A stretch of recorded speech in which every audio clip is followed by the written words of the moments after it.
Before I begin this video, I just want to say that this isn't going to be one of these super highly edited videos, because the people that need this advice aren't these people who need dopamine every 3 seconds from videos. So without any long intros, let me just get straight into it, okay? I want to talk about something that not that many people in the self-improvement space want to say, because it clearly makes people so uncomfortable. And it doesn't matter how motivated you are. It doesn't matter how good your morning routine is. And it doesn't matter how many books you read or how many podcasts you've listened to in the past week. If you go home every day to the same environment, with the same people, having the same conversations, you're going to stay exactly where you are. And that's not because you're weak. That's just because how humans work. See, the reality is that the people around us are constantly, quietly setting bars for what's normal. Like, what's the normal amount to earn? What's the normal amount of effort to be putting into something? What's the normal amount of things to want out of life? And the thing is, you absorb it without even realizing. See, it's not one conversation. It's not one moment that happens. It's super slow. It's invisible. And it depends on who you spend the most time with. See, you've probably heard the Jim Rohn quote, which is you're the average of the 5 people that you spend the most amount of time with. Pretty sure it's something like that. And people said it so much that it lost meaning. So if you sit here and actually think of what it means, look at the 5 closest people to you.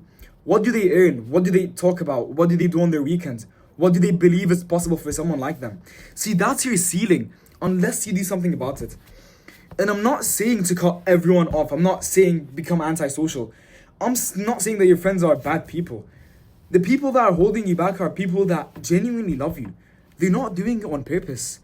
See, when you stay in these people with enough proximity, they're going to drag you down every single time. And I've seen it to people who are genuinely talented. They were genuinely hungry. They had everything it takes. But every time they start something new, they'd go back to the same group with the same conversations, even having the same jokes about the people who want to achieve what they want to do. And that caused their hunger to fade, because the environment won. Your environment's always going to win.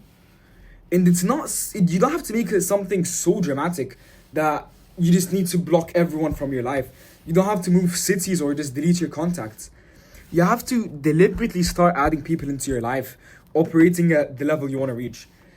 Just one person, that's it. That one person in your circle who is further along than you, who makes you feel slightly behind, who makes your current excuses sound embarrassing when you say them out loud. That one person is going to do for you more than any course, more than any book, more than any motivational quote's ever going to do to you. And once what you think is normal shifts, everything around that shifts. Think about it this way. If everyone around you thinks that $100 is the average, that becomes your subconscious target. And once you hit it, you just start relaxing. Why wouldn't you? Why wouldn't you get comfortable? You made it by every measure, your environment. Your environment gave you it. But if you spend time around people doing $1 million, like they're not even showing off, they just can't really talk about it. It quietly recalibrates what you think about the limits that are possible. You start asking different questions. You start making different moves in life. The standard of the room becomes your standard. That's not motivation. That's just mindsets of how humans are being wired. So here's a real question, and I want you to genuinely ask yourself this. Who are you spending the most time with right now? And are these people who are pulling you up in life, or are they keeping you down where you are? Because once you get comfortable, being comfortable is one of the most dangerous things you can do. It's not negativity. Because when you're comfortable, it doesn't look like it's a problem until 3 years go down the line and you realize you're at the same place where you were and nothing moved. You can journal about it and you can set as many goals as you want. You can make a vision board. I literally have a vision board in the back of my room. But if you come back to the same environment every single day, you're not going to change. Where you are in life is not going to change whatsoever, because it's still the same environment keeping you where you are. And that's it. And I also love seeing people engaging with my content, especially in the comments. So if you've made it this far, just leave a like and comment down below. And I'm uploading daily on YouTube, posting motivational content and mindset content about how you can shift your life to become better.